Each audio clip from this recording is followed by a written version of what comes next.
Let's start. As John mentioned, this was originally developed to help inexperienced personal computer users. Last year, I noticed in talking with new members of our club and also attending computer training programs at our local library that there are a lot of people, mostly seniors, but a lot of people out there that even at this late date in 2017, 2018, are still very much at sea when it comes to personal computers. However, we have some folks who've joined our club. There were people at those training sessions who were trying to learn, and I wondered if we could help them move down that path.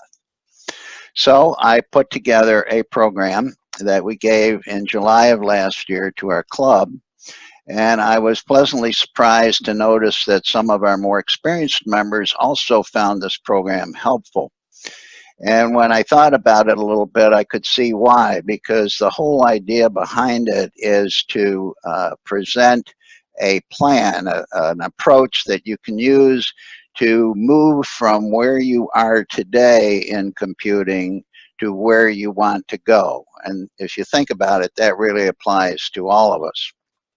As you can see, I'm going to focus on Windows, although I'm not going to get all that specific about it, but I think this approach would be useful for any computing device.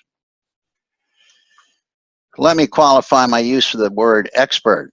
It's a relative term that I'm using because unless we're really into a subject, it's a hobby with a passion with us, most of us learn enough about a subject, whatever it is, to complete the task at hand.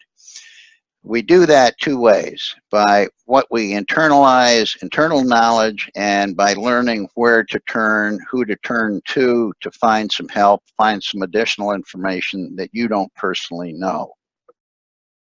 So to become your own computer expert, excuse me, you do not need to know everything there is to know about computers. You just need to know enough about what it is you want to do with computers.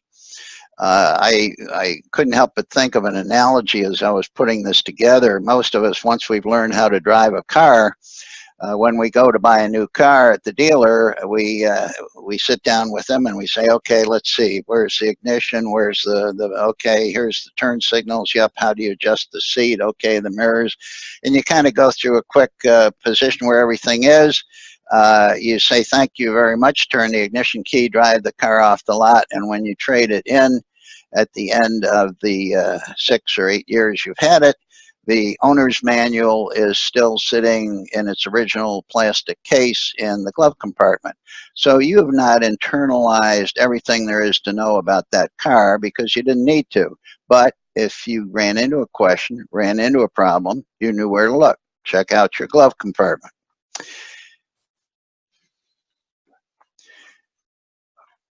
I'm going to use an approach that I learned at Xerox that in our annual planning reviews when we set objectives for various departments and so forth. It starts out with the idea of visioning. Where do you want to be? Where do you want to be at the end of the year? What do you want to accomplish during the year? Basically setting up a yardstick, if you will. Then you step back and you say, well, where am I right now? What's our real world look like right now? And what gaps are there between where we want to be and where we are? You'd identify those gaps, you'd work through them, and you'd use that as a basis to create a roadmap, a plan for what you were going to do for the year. I think that approach can apply to virtually anybody. It doesn't have to be just a business approach. It can apply to us all. We all do planning, whether it's planning to buy a new house, planning to retire, planning to move somewhere, by sitting down saying, what do we want this to do, accomplish, how do we want it to end? We have a guide, a roadmap, a place to where we want to head. So we'll offer some, once we go through the planning exercise, we'll offer some suggestions about how to get the knowledge you need, where to turn to get some help as you progress. process then that you could follow for this and for anything else of a similar nature is start out by understanding your current level of competence. Go through this exercise just described to identify knowledge gaps, develop a plan to close those gaps, find some supportive resources to help you, work your plan, evaluate your progress, and recognize that circumstances will change, do change as time goes by. Adjust your plan as needed, and you have some success. If you're wondering what that buzzing sound in the background is, there's a gentleman with a snowblower outside the window. I could plan on everything except that. And there's your plan. Levels of competence. You've probably seen this before. There are 4 levels of competence. You start out being unconsciously incompetent. You don't know what you don't know. You don't know enough to ask questions. You're not even sure what this whole subject's all about and where to get hold of it and how to start and what to do with it. But if you persevere, if you talk to people, if you do some research and so on, eventually you become consciously incompetent. You know what you don't know. You have an idea of what it is you have to learn. You can ask some reasonable questions and continue to progress to becoming consciously competent, where you're able to complete your desired task with a little attention and thought and some references. And if you stick with it long enough, or you do it frequently enough, you become unconsciously competent. For most of us, being consciously competent in something is probably just fine. And that's what we're going to focus on here. So let's start off assessing where you are today. Here are some questions to help you and people in your clubs to sort through where they stand today. What hardware and software do you have? What do you know about them? What can you do with them? Are you able to accomplish your current goals, computing goals? If you run into a problem, can you solve it on your own? You understand security and how to avoid security risks. So let's look at them in more detail. Let's start with hardware. And part of the reason I'm listing all these questions, you may say, well, gee, these are pretty obvious. And if you use computers a while, you would think of these all by yourself. I did this in part for folks who are unconsciously incompetent, who don't know the questions to ask. By looking at these questions, the intent is, number one, if you know the answer to the question, that's fine. But if you don't know the answer to the question or don't even understand why the question is being asked, then this is an aid to you in identifying what it is you're going to have to learn to get up the learning curve. You can read through those for yourself, but as I said, this should trigger a thought, well, why do I need to know these things? Why do I need to have these things? Here's some things for software. Take an inventory of your software. If you don't know what you have, you can go into your control panel, look at the list of installed programs. If you're running Windows 8 or above, you can look at the apps on your start screen. Do you know what the software does? Perhaps you've bought a new computer, it's come loaded with some software. You may have inherited a computer from a spouse who unfortunately has passed away, and now the baton has been passed to you. Someone may have given you, maybe a family member or friend may have given you a computer that came with software on it. What's on there? Why is it on there? Do you need it? Should any be removed or replaced? Is it an obsolete version? Should you put a newer version on? Are some of these programs on a subscription? If so, what is the expiration date and what's the renewal process? Now, if you set that up, you would know the answer to the question, but if, as I said, you inherited the computer or you were given the computer, that wouldn't be true. How do you keep your software up to date for performance reasons? Do you need to add new software? Do you have a new interest? Do you want to take on something new? Do you need to add some new software? How about extensions on your browsers? Do you have extensions on your browsers? Are they enabled or disabled? Do you know what they do? Do you need to add or delete any? And here again, if you are not sure what extensions on your browser are, well, this gives you an opportunity to do some research. Security. Is all your software up to date? Is a process in place to back up all your personal files? Do you have robust security software installed? How about safe computing practices? Do you have a browser extension or security software that will screen websites for you and give you a thumbs up or a thumbs down if you're going to a safe or unsafe website? Have you created a standard account that you use when using web surfing to help minimize the options for bad guys to install malware on your computer? Are there any other loose ends? So now you've gone through this, you've got a good idea of where you are today in terms of knowledge, in terms of hardware, and you've also given some thought, hopefully, to, based on this series of questions, based on your answers, where is it that you'd like to be in terms of knowledge, in terms of hardware, in terms of software? So, from this, you should have identified a list of potential to-dos, of gaps that you want to close to address your current situation. Now let's step back for a minute and ask if there's any new or additional things you'd like to do with your computer that you're not that wasn't built into your original vision. Do you want to do social media, history, genealogy, et cetera, any of those? So add those to your to-do list too. Set that within the next year or so, not only do I want to accomplish these tasks with my computer, but I also want to move into this new area as well. So now you can take your to-do list, make sure each entry is clear and specific. Write it down. If you're familiar with computers and you have Word or Excel, you can use those to put them on. If not, use a pencil and paper until you're able to do it on your computer. But build a written, documented to-do list for computers that you can use to help plan your time and check things off.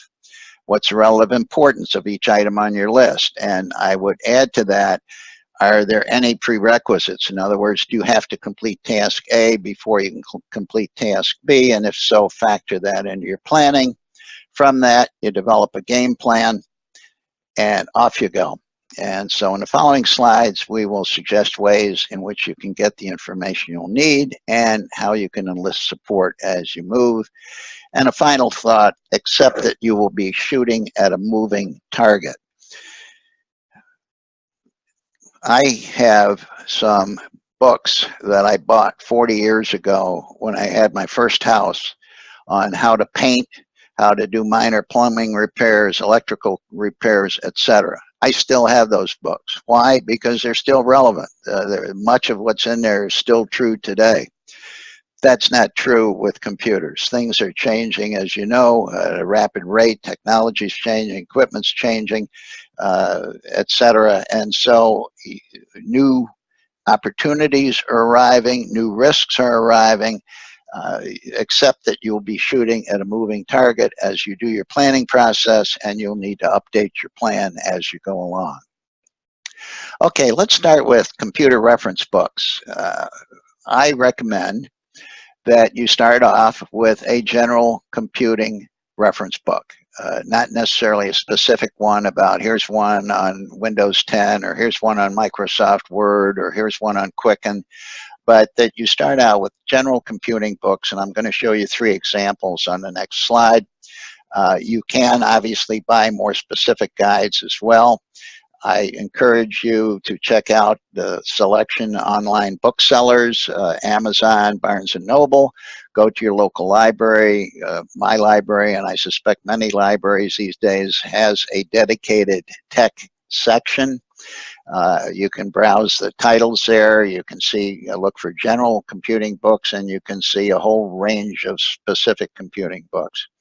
And try them out a little bit if you can from your library before you run out and buy one or more or a bunch of books. Certainly check them out. Check out the reviews online, the descriptions online, and so on. Be aware that while these will be handy to have on your bookshelf and handy to read to get you up to speed on some things, that things do change once books have been published. So every once in a while you may run into something where you do what it says in the book or try something that they suggest and it doesn't work the way they said it should. Well, chances are there's been an update to the software. Something's changed since we started. As a result, some of these books may offer online updates and or cheat sheets that you can download from the publisher. So look for that as a possible alternative. Questions that you come up with as you go through these books, add them to your list and investigate them as you continue moving down the road. So here are 3 books that I would recommend, 2 of which I own. The first one is This Thing On by Abby Stokes. Abby was a presenter in our first track today, or track number 1 today. It's a fun book, and if you've not seen it, let me read the subtitle if you can't see it on your screen. A friendly guide to everything digital for newbies, technophobes, and the kicking and screaming. And as you can gather from that subtitle, Abby's got a good sense of humor. She keeps the book light. One of the things I like about this book is it does not just stick with Windows. It covers Apple as well. It covers Android as well. It covers computers. It covers tablets. It covers smartphones. It gives a person new to computing, and for that matter, all of us, a broad brush general view of that whole subject of computing. As an added plus, down here at the bottom, you can see free video tutorials and resources at AskAbbyStokes.com, and that's true. If you go to her website, she has additional videos there and some documented processes and procedures that you can use to supplement the book. So you get 470 pages of general information. It's fun reading and certainly helpful for anybody who's new in your club or who's joining your club or thinking of joining your club. Hardly recommend this book.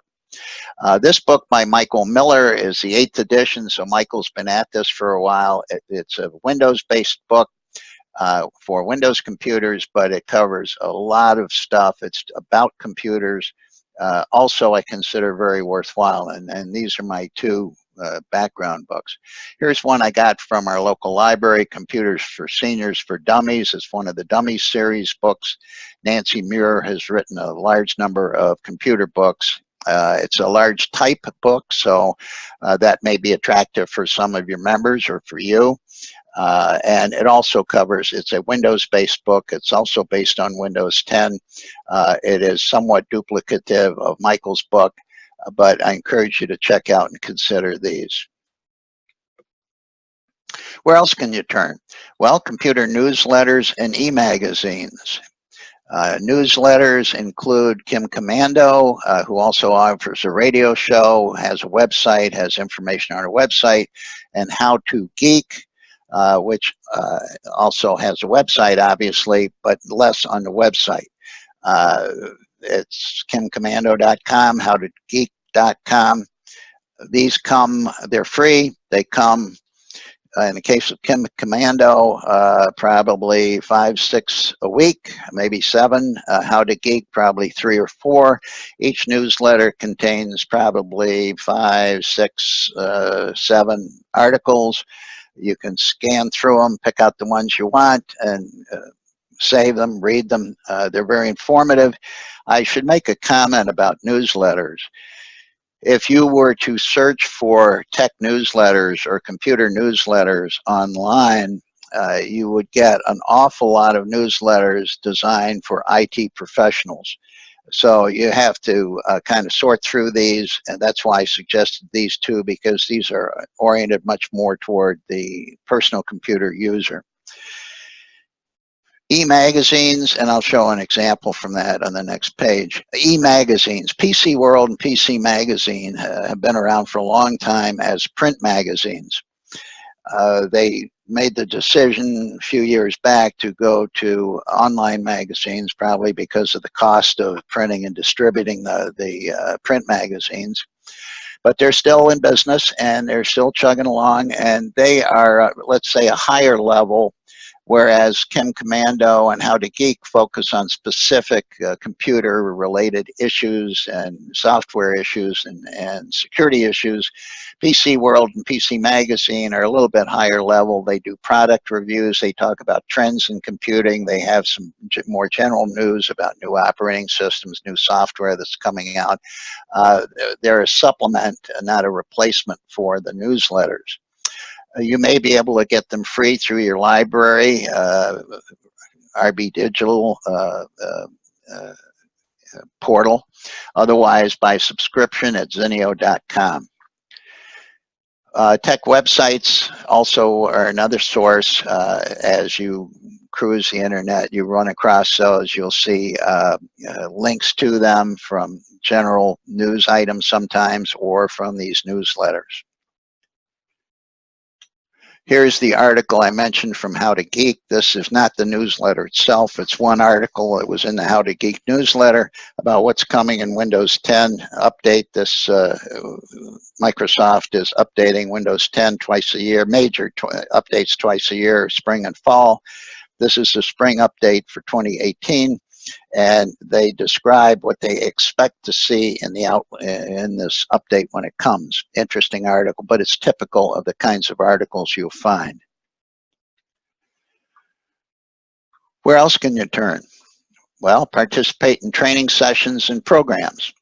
Manufacturer tutorials, and I'll give you an example. A number of manufacturers of software and to some extent hardware offer tutorials either on their own website or sometimes as part of the software itself. I recommend these. They're done by the manufacturers. They know the material better than anybody else does. They have a vested interest in the customers being comfortable with it, being able to use it. So I encourage that as a source of information. My library holds a number of tech-related presentations each year. Things like how to use Microsoft Word, use Microsoft Excel, how to, what's new in Windows 10, how to manage your passwords, security issues, a whole range of computer-related subjects, and I would encourage you to take advantages of those if they're in your area, and if they're not, you probably ought to talk to your library about doing them. Local adult education programs of a similar nature that might be offered by a community group, community center, senior center, perhaps at a high school or through a local community college. Lynda.com is a subscription service. They have something like 6,000 online courses on a variety of subjects, including a number of computer-related topics. You can subscribe to them from home and have access to all of their courses as part of that subscription. It's a monthly subscription charge.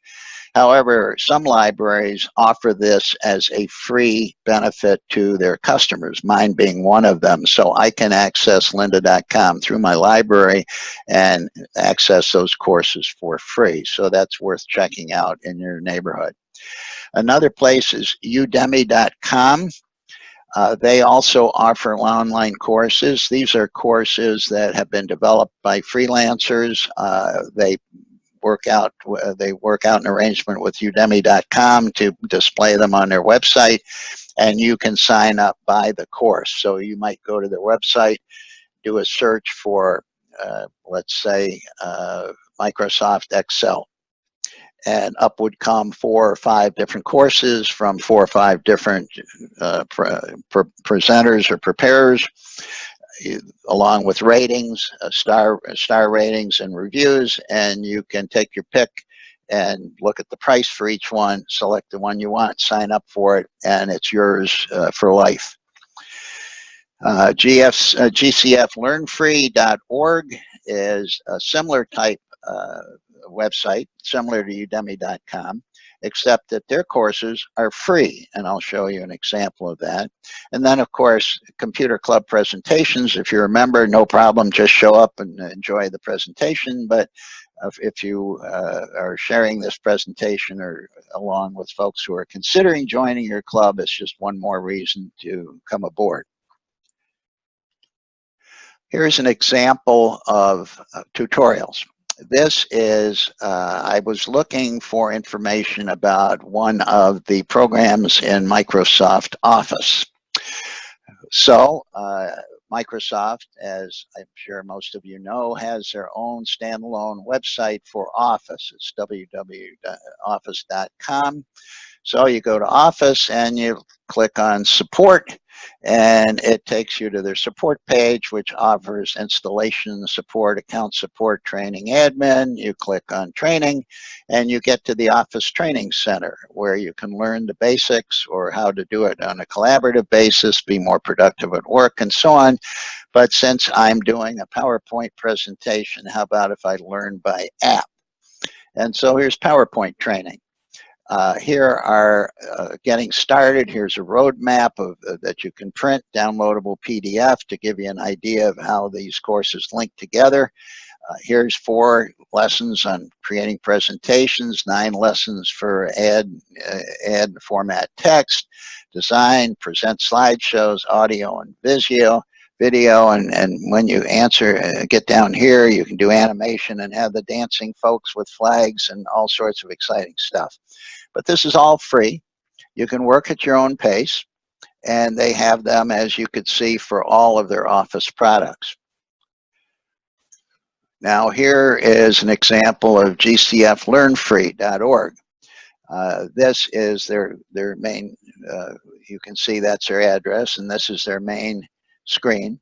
And if you go through, you can see they have tips, Office tips, to Office 216, Office 213, Office 2010, hardware, internet and applications, operating systems, some other programs as well, life skills, work, language learning, and beginning graphic design, etc., and a few more here on what is a computer, a typing tutorial if you need some help with your typing skills. It's all free. Just click on there, register, and off you go. Okay, where else can you turn? Well, okay, how about YouTube videos for computer-related videos? And one place is, of course, it'd be APCUG videos from past VTCs. Another one would be product videos, where people, whether it's companies or whether it's customers, have done videos in which they present software that they use, show hardware that they bought, they've unpacked it, they show how you put it together, they offer commentary about how well it works, what they like about it, what they don't like about it, and they also have how-to video training. How can I do this? How can I do that? How do I set up a home network? How do I update files? How do I do whatever you want to do? I used YouTube. Speaking of cars, I used YouTube and a while back when I had a new car, when I couldn't figure out how to change the tail light that was burned out. No problem, here it is, step by step by step. So I'll show you some examples on that. And of course, the help function that is built into your software.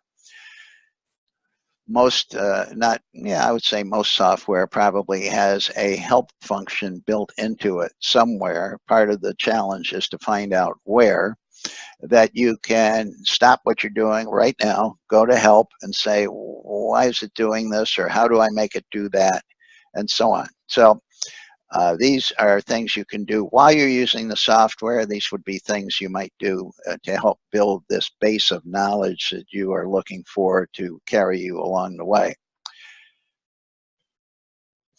Here I went to YouTube, www.youtube.com, and I plugged in APCUG, and here you go, 127 videos. And you can go through here and find all sorts. Oh, wait a minute, can't do that.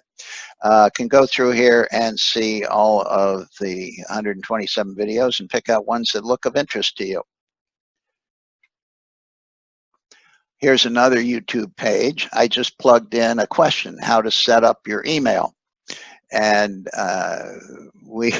you will be getting a lesson, not a lesson, a presentation following me by Huey Poplock on how to search Google effectively. And this is a prime example of why it would be good to stick around for Huey's presentation, because when I did this, I got 5,790,000 results, none of which had to do with Outlook. I wasn't really trying to set anything up, but let's say I wanted to do Outlook.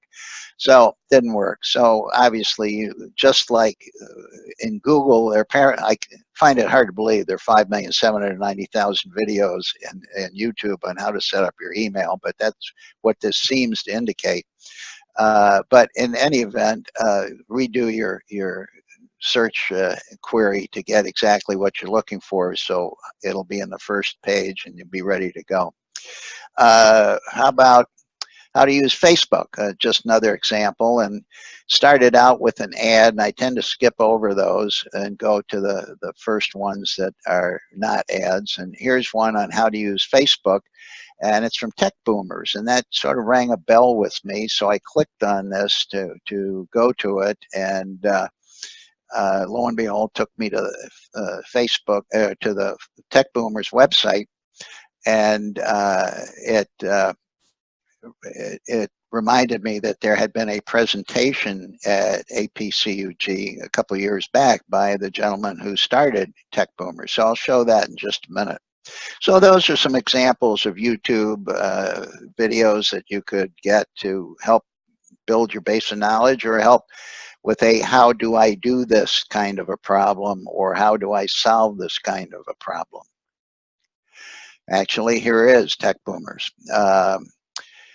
This website has a bunch, was created to offer free videos and free presentations, written presentations to anyone, no charge, by a gentleman up in Canada. And as you can see, he's got how-tos for Amazon and Gmail and Facebook and others, but there's social, entertainment, shopping, learning, everyday stuff, Internet 101, how to blog. Here's a couple more, Google Voice course. Some of these, as I said, are written courses. Some are video courses. It's https techboomers.com. Heartily recommend that. As a matter of fact, I did not know about this until I put this presentation together. So this is an added benefit to me. I intend to check that out at my leisure. So now let me look at a help function. I mentioned that most software has a help function built into it. This, if you're using Windows, if you're using Microsoft Word 2016, you will recognize this as a blank Word document. If you were to have the whole document in front of you, the whole page in front of you, you would not find the word help anywhere on this page. And you say, well, wait a minute, I thought Phil said you got a help function here. Well, you do. You just have to look for it a little bit. Go up here to tell me what you want to do and click on that. And well, actually what you do is you enter help and click on that. This is not live. And when you do that, up comes a help screen that pushes the blank Word screen to the left, and here comes a help drop-down menu. You can enter your search queries. You can go to the different sections on here, but there's your help function in Microsoft Word. Now, let's say you were in your Chrome browser. This is my Chrome browser, and over, once again, if you were to look at the whole page, you would not find help on here anywhere. But if you go to this little index box up here on the right and click on it, you get this drop-down menu. There's help. You go to help, click on that, and if you do, you next see welcome to Google Chrome Help Center with all the help information that you want to look for in Google Chrome. Ask questions. Another place to turn, obviously. Knowledgeable friends, family, coworkers, computer club members, presenters at training programs, volunteers at your library, senior center. We have a kind of a neat program at our library. Teenagers are encouraged to volunteer. to come over on Saturday afternoons to serve as gurus or mentors for people who are computer illiterate or are struggling with some computer problems, typically older people. And so it's a really neat program. You have young people doing some good things and helping some older people, and older people getting the benefit of their knowledge of these digital natives, as it were. Of total strangers that you encounter in your travels. You find yourself sitting next to somebody on an airplane going somewhere, or waiting in an airport or whatever, and he's doing something interesting with a computer or phone or tablet. If he seems like a pleasant sort, you can ask him about it and ask him to share his knowledge and recommendations with you. Manufacturer customer service is another one, sometimes hard to find and hard to get to. Sometimes maybe there's a language barrier, or the people are working off a script and not necessarily addressing your problem, but certainly this is a place to try. And community forums. And I'll show an example on that, but I'm sure many of you, if not all of you, are familiar with community forums, where users are encouraged to post questions or problems, and other users offer suggestions and help. Ask questions of the internet, and post your questions through your search engine, and go through the answers. Do not assume that every answer will be correct. I encourage you to look for corroboration by trying to find a couple of sources that say the same thing, so that you're convinced that you're getting good information. This is an example of Microsoft's community forum. This one for Windows, with a question on there, an issue about Windows 10 anniversary update for smaller computers. There's just one example, and people chime in with answers and additional comments and questions. Here's a search from Google, keyboard shortcut for snipping tool Windows 10. I just showed that as an example. I used this very search to make that snip of my Google Chrome slide that I showed you earlier. And what I would point out, I asked in the question section, I asked if you had a browser extension or security software that validated the safety of websites that come up on searches and so on. And you can see I have a positive check here from my WebRoot security software, and I have a green check here from Avast app from the Google Chrome store, the Chrome Web Store, an Avast safe browsing app. So this website got the green light. This happens to be the Windows Club, and I got the answer to my question. Security. Security we haven't talked a lot about here, but it's no secret to anybody who's been in computers for a while that security is a big problem. It deserves a presentation of its own. We can't do justice to it here. I did ask some questions and the first steps to push the user, the person going through the process, to look into security processes and enhancements. Some of the sources listed in this presentation offer security and privacy tips. You can search the internet for security-related websites and advice, and I'll show an example. Keeping safe on the internet is a two-step process. You can put security software on your computer, you can make sure everything's updated, you can do all the technical things, and you should. But a big part of this is also your behavior and learning about what to do and not to do in terms of clicking on links and opening emails and things like that. The website that I was thinking of, because I used this in a presentation to a senior center, it's a Federal Trade Commission. And the Federal Trade Commission has a number of sections on it about online security, limiting unwanted calls, emails, protecting kids online, and identity theft. And in particular, they have a whole section on identity theft with a toolkit. So if you or someone you know has been victimized by identity theft, I encourage you to go to their website and look up that toolkit, because it's designed specifically to help victims sort through this and pick up the pieces and work things out. federaltradecommission.gov. Problems, plan in advance. What will you do when? Not if, but when. problems will arise, and what are you going to do about them?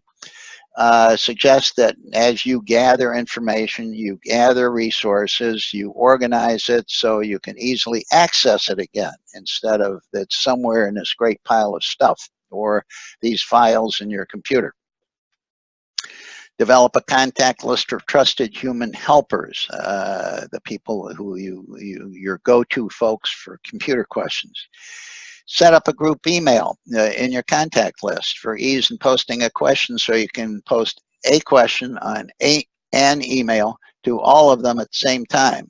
What made me think of that is that we've set up a Google Groups email within our club that any club member can post to, and that post will go to everybody in the club, and they can post a plea for help. I've got this problem, that problem, and it goes out to the whole group, and somebody will say, okay, and they give them a call and set up a meeting and work out the problems. Use your search engine as a key source of helpful information. My problem, my computer just did this. What's wrong with it? And see what you get in the way of answers. Local computer clubs, in some cases perhaps a store like Best Buy, Apple Store, some of the other stores may have a help desk. Take advantage of that. Stop by and say, hey, help me out with my problem. Be sensitive to dates, and I did not mention this before, but I did want to mention it here. As you gather information, searching on the web, as you get information from people you talk to, help information, whatever, realize that it may be obsolete or it may not be correct. So using the old carpenter's mantra of measure twice, cut once, check out things twice before you pull the plug and try and implement the solution. If the solution that you tried did not solve your problem, be willing to try again. You perhaps have misdiagnosed the problem, or you didn't communicate your question correctly to whoever you spoke to. The process then, just going back through it again, a reminder, we've talked about your level of competence, identifying knowledge gaps, developing a plan, identifying supportive resources, and now the baton passes to you to work your plan, evaluate your progress, recognize changing circumstances, adjust as needed, and success. Congratulations, you're now well on your way to becoming an expert. Keep pulling on the string. Each new discovery will lead to another, as I've learned things just doing this presentation, and life will be good.